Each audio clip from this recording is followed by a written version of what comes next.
Welcome to Perfectville, your first place podcast for your third place two-game winning streak on a bye. Miami Dolphins, part of the BLEAV Network, presented by Fanduel. I am Sam Marcoux, and on this episode, ladies and gentlemen, citizens of Perfectville, I'm asking the age-old question, the question that I ask myself at least once a year, if not multiple times a year, when it comes to the Miami Dolphins, and that question is this: are the Miami Dolphins back? Have they solved their problems? Are they a legitimate contender? Are they relevant? Are they good? These are all the questions we're going to explore on this very special edition of Perfectville here on the BLEAV Network, presented by FanDuel. That's because the Miami Dolphins are on a bye after coming back victorious from Madrid, Spain, the first game in the history of Spain for the NFL. The Miami Dolphins beat the Washington Commanders 16-13. It took overtime. It took a defensive play from Jack Jones, and it took a field goal, but the Miami Dolphins did it. They beat the Commanders. They cover at -2.5, and the under hits. Thank you to everybody over at FanDuel for all of that information. And I think most importantly, coming back from Spain on a two-game winning streak after beating not just the Commanders, but absolutely waxing the Buffalo Bills at home the week before. It wasn't even close. It's got the Miami Dolphins. It's got the citizens of Perfectville. It's got Fins Up Nation thinking and wondering and asking the same question: are the Miami Dolphins back? Have they solved their problems? Have they figured it out? Are they going to go on a streak? Are they going to get to the playoffs? Are they finally going to get over the hump and end the longest drought in the NFL currently in terms of playoff wins? Probably not. Spoiler alert. But it's worth exploring. It's worth exploring if there is meaning on the back end of this schedule for the Miami Dolphins. It's worth exploring if Mike McDaniel can save his job. Listen, I have been more critical of Mike McDaniel than just about everybody else out there. Hell, I own firemikemcdaniel.com. I do. So there's not a whole lot of people out there that are going to convince me that Mike McDaniel needs to stay. I'm one of those guys that says he should have been gone a long time ago. But it is worth noting, and it's a big but. It's a Sir Mix-a-Lot would write a song about it, but this team has not tuned him out. This team has not packed it in. This team has not given up just yet. Despite my best efforts, despite other people's best efforts, they've gotten rid of some people. They've made some pretty drastic and subtle changes, but they're responding. And I think that's what's interesting. That's the science experiment that I am enjoying right now, putting all these different chemicals together and seeing what happens. Is the beaker going to overflow? Is it going to explode? Is it going to fizzle out? And we're in the middle of finding that out, which is pretty interesting. It's better than where we were a couple of weeks ago when this was just a dud and we were dead in the water. So let's recap, shall we? So over the last 4 weeks of the NFL, of the regular season, the Miami Dolphins have won 3 games. They lost 1. They got rid of their general manager, Chris Grier, who had been with the organization for a quarter of a century, 25 years, the last 9, 10, or 11, or whatever it's been, as the general manager. They trade Jalen Phillips, the oft-injured but uber-talented defensive end/edge, to the Philadelphia Eagles, where, predictably so, he has gone off in the 2 weeks that he's been with the Philadelphia Eagles, but they get a third-round pick back for Jalen Phillips. They do not trade anybody else. Bradley Chubb, still on the Dolphins. Rasul Douglas, Dolphins. Jack Jones, Dolphins. Devon Achane, Dolphins. Jalen Waddle, Dolphins. Tua Tagovailoa, Dolphins. Everyone else remains except for Jalen Phillips. So they sell off a piece, but they don't sell the entire farm. They have their offensive coordinator, Frank Smith, get out of the booth and onto the sidelines. He is not going back to the booth. So they've made some structural changes to the front office. They've made some personnel changes to the team, and they've made some tactical changes to how they go about their game day activities. All of these little moves, all of these pieces on the chessboard that Mike McDaniel and the front office are starting to move around are starting to open up different avenues, are starting to open up a different view of what this Miami Dolphins team can be. Say what you want about Mike McDaniel and his in-game management, there leaves a lot to be desired. Trust me, I'm with you. But think about what he's doing from a game plan perspective. Think about what he's doing from a play calling perspective. We are starting to see the Miami Dolphins deploy different formations. They're lining up Daniel Brunskill as a sixth offensive lineman. They're lining him up as an extra running back. They have become a run-heavy, run-centric team since they realized changes need to be made, and we need those changes to happen fast. And what it's resulted in is Devon Achane is becoming known as maybe the best running back in football right now. He's certainly the MVP for the Miami Dolphins here in 2025. He's got almost 1,000 yards going into the bye. The guy's been incredible. He's shifty. He's fast. He can run through somebody. He has been the workhorse for the Miami Dolphins, but he's not doing it alone anymore like he was at the beginning of the season. Jalen Waddle has really come into his own as wide receiver one since Tyreek Hill is out. That's no surprise. Been super impressed with him stepping up his game, super impressed with him stepping up to be a leader, super impressed with Jalen Waddle. I'm glad he's still in the Dolphins. I think he's got a future with the Miami Dolphins through whatever this rebuild's going to be. But Mike McDaniel is starting to use Ollie Gordon in those short yardage situations. I mean, Devon Achane's getting him all the way down to the 1 yard line. Then Ollie Gordon is coming in, vulturing that touchdown for all you fantasy football people and getting into the end zone. He's converting third and short. He's converting fourth and short. He's getting touchdowns on goal-to-go situations. The Miami Dolphins are trying to flip the script, change their narrative, and become that much stronger football team, mentally, physically tough, all of those things that they have been skewered about for eons, if not centuries. I know they haven't been around for centuries, but they've been around for 60 some odd years, 70 years, whatever it is. They're always called soft. They're trying everything they can to change that. Jalen Wright is being used. So we have a little bit of a three-headed monster. It's not quite a three-headed monster. It's like a 2.5 head. It's like two regular heads on a monster and that little tiny Beetlejuice head. That's Jalen Wright. But he's in there. They've become a run-first, run-often football team. They are mitigating the amount of mistakes that you are seeing from Tua Tagovailoa, who is still, I think, right on the forefront when it comes to interceptions from starting quarterbacks here in 2025. He has certainly regressed. He doesn't seem to have good pocket awareness. He doesn't seem to understand where he needs to go with the ball. He doesn't put his head down and run, which we've been telling him not to do for a very long time. But because he's been a weakness, because he's been a liability for the Miami Dolphins in 2025, finally, Mike McDaniel said, all right, enough is enough. We're just going to put the ball in somebody else's hands. And what you're seeing are some net positive results. You're seeing less interceptions. You're seeing less turnovers. You're seeing more conversions on third and short. You're seeing more points being scored. You're seeing wins on the record. So the Miami Dolphins, as they stand right now, 4-7. The odds of making the playoffs in the AFC very slim. I mean, at this point, they have at least two teams ahead of them, the Buffalo Bills and the New England Patriots, in their own conference, their own division of the AFC East that are guaranteed locks to be in the playoffs. Then you look at the other AFC contenders that are out there. The Broncos are in. The Chargers look like they're in.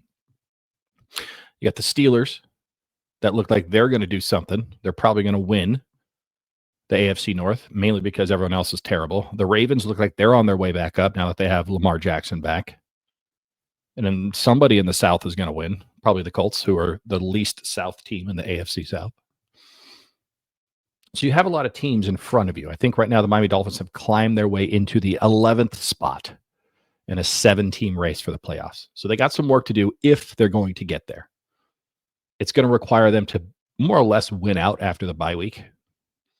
They'd have to get to 10-7. And even then, I think right now, calculations show that they only have a 30% chance of actually making the playoffs, even at 10-7. But they can at least get back to even. I think there's a very realistic opportunity for the Miami Dolphins to be playing meaningful football at the end of December, at the end of the season, when just a couple of weeks ago, it looked like all hope was lost. This was a 2-7 team. They're now 4-7.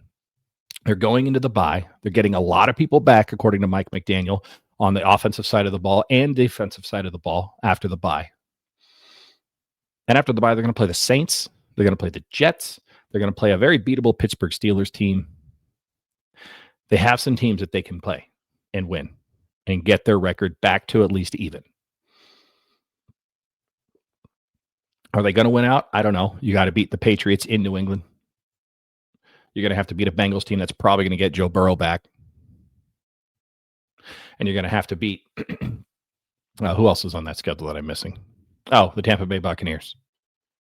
So there are some tough outs for the Miami Dolphins.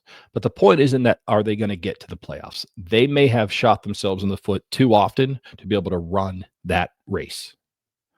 But the point is, have they figured out what's been holding them back? Have they figured out how they've been shooting themselves in the foot? And is there enough juice there that you can keep Mike McDaniel, that you can win with Tua Tagovailoa, and you can build around them in the draft and free agency, whatever that looks like? In other words, are the Miami Dolphins back? I'm going to answer that question right after we pay some bills. So listen to these ads, buy all the things, and then we'll be back right after these words. Welcome back. Sam Marcoux, town of Perfectville, here on the BLEAV Network, presented by Fanduel. Just talking Miami Dolphins football, 4-7, 2-game winning streak, going into a bye, getting healthy, getting rid of one piece, Jalen Phillips, getting rid of their general manager, Chris Greer, moving Frank Smith to the offensive side of the, onto the sidelines, out of the booth. You're seeing some positive momentum, some positive things on the offensive side of the ball, with Daniel Brunskill being your sixth lineman, as well as a quasi fullback. Mike McDaniel's in his bag when it comes to play calling and play design. Devon Achane is taking off. Jalen Waddle has stepped up to be the wide receiver one, with Tyreek Hill being out. Just about everything is clicking. The offensive line is starting to work better and be better. Everyone but Tua Tagovailoa seems to be rowing in rhythm in the same direction. So let's flip over to the defensive side of the ball. This is where I have been uber impressed. I mean, Jordan Brooks is leading the league in tackles. And that would be impressive by itself. But part of me, the pessimist in me, is like, yeah, but that's because the defensive line has been dog shit so far this season. And Jordan Brooks is really that last line of defense, because the safeties and cornerbacks are busting their ass trying to cover wide receivers and tight ends out in the field. So Jordan Brooks is really the only guy there to tackle.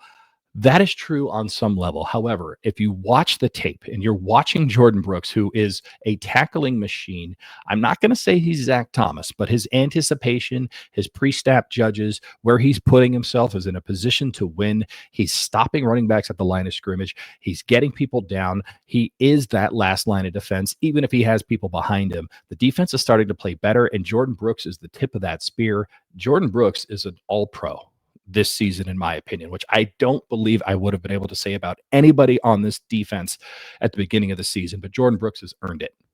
This dude had 20 tackles against the Commanders in Spain. 20. And let's talk about that defensive backfield. I think the Miami Dolphins are on their 526th string cornerback. Juju Brents comes in 2 games ago against the Bills, has himself an outing, plays well against the Commanders, gets hurt. He's now gone for the season, of course. Russell Douglas is down. He'll probably come back after the bye, which is good because he has been a pleasant surprise and a wonderful veteran presence to this cornerback and defensive backfield. Jack Jones. I think it's time to have a conversation about Jack Jones maybe taking up residence in Miami long term. He's 28 years old. He's uber talented. He's always been, the problem with him has been the off the field stuff, the in between the ears, not between the sidelines. After this game in the Commanders, he went on Twitter and said the Raiders should have kept him. I disagree. I want that mindset flipped. I want him thinking, I'm glad the Dolphins took a chance on me and I'm going to be here. I'd like to see Jack Jones back next season. I think he's part of the solution. Dante Trader's getting a little bit of run at the safety position. Mika Fitzpatrick's looking good, rounding into himself. Looks like he's finally comfortable with the Miami Dolphins yet again. I like what I'm seeing out of the secondary. This was the biggest question mark, the biggest weakness if I would have identified prior to this season. They have been much better than anticipated. Special teams, Riley Patterson. The dude has held it down. I mean, we came into this season thinking that we were going to have our kicker, Jason Sanders. He's been out with a hip issue for the entire season. I don't know if he's even coming back. Riley Patterson, we have not missed a beat. I think he's missed 1 or 2 field goals, an extra point, but he has done everything that we have asked him to do and then some. Jake Bailey, our punter, my God. Special teams ace, special teams MVP. Everyone wanted this guy out. We brought in competition. He beats out the competition, and he's proven everybody right so far this season. Hats off to you, Jake Bailey. And if it sounds like I'm giving too much praise to a 4-7 team, it's probably because I am. But it's hard not to be positive about the Miami Dolphins after what we endured early this season, and now going 3 out of the last 4, going into a bye week and seeing the schedule lay out the way it is. There's a very realistic possibility that in 3 weeks' time, the Miami Dolphins will be 7-7, which is crazy to me. I would have not guessed that 3 weeks ago. But maybe the levers that are being pulled, maybe the buttons that are being pushed by Mike McDaniel and everybody else that's still here in the front office are working. Chris Greer leaving, I don't know how that impacts the players in terms of playing, but they're at least taking notice. People are watching them, and they are now aware that people are watching them. It's evaluation time, and their game has stepped up. Jalen Phillips, I don't think he was a malcontent. I have heard nothing but positive things about who he is and the energy he brings, but it's kind of interesting that he leaves, goes to Philly, starts praising Philly up and down, all of a sudden can figure out how to sack a quarterback, how to tackle a guy looking at you against the Chargers, Jalen Phillips, and talk about how it's the best thing that's ever happened to him in his career, best thing in his life. Maybe he didn't want to be here. Maybe he wasn't giving his full effort. Maybe that was permeating out to other places. Maybe the defensive line wasn't as bad as we thought, but they just had to cover up for his inconsistencies and his mistakes. I don't know. That's me speculating. But it's pretty interesting to see how the defensive line has gelled, how the linebackers have played even better, and how this defense in general has done much better since Jalen Phillips has been removed from this equation. So Champ Kelly, not Champ Bailey. It'd be weird if Champ Bailey was our general manager, but our interim general manager, I know he's going for the full-time gig. Champ Kelly may have done himself a lot of favors by getting rid of Jalen Phillips, getting that third-round pick, and seeing this defense gel around that. It's fun to see Mike McDaniel chest bumping with Anthony Weaver, although I don't suggest that from a physical health standpoint. You don't want to do that too often. Anthony Weaver's a big man. Mike McDaniel, you are not. But it's good to see the coaching staff having a good time on the sidelines. Is it enough to save Mike McDaniel's job? Not yet. Is it enough to wash away the sins of early this season and last season? No. But it's a good feeling. I don't subscribe to we should lose every game from here on out. The team has not given up. The coaching staff hasn't given up. The fans have. I certainly had. But I like seeing them win. It was fun seeing them beat the Buffalo Bills up. It was fun seeing them win in Spain. Even when it wasn't the best conditions, even when they didn't look the best on offense, they still came correct. They still made the plays when they needed to make the plays. They called their shot in overtime, and they walked out of there with a victory. So you take the bye week. You figure out where you're at. You look at your positives. You try to fix your negatives. You get healthy, and you come out swinging against the New Orleans Saints, Pittsburgh Steelers, New York Jets, Cincinnati Bengals, Tampa Bay Buccaneers, and the New England Patriots. And we'll have our answer on whether or not the Miami Dolphins are back. In the meantime, stick around. We'll have some content through the bye week. We'll get through it together. We got Thanksgiving coming up, which means we've got Hatesgiving coming up. I'm excited. You're excited. Everyone's excited. And we'll be even more excited if the Miami Dolphins answer the question in the affirmative, in the positive, on whether or not they are back. So enjoy the bye week. Enjoy the 2-game win streak. And enjoy the fact that nobody is perfect except for us. So on behalf of myself, the entire BLEAV Network, presented by Fanduel, the only thing left to say is goodbye from Perfectville. Later.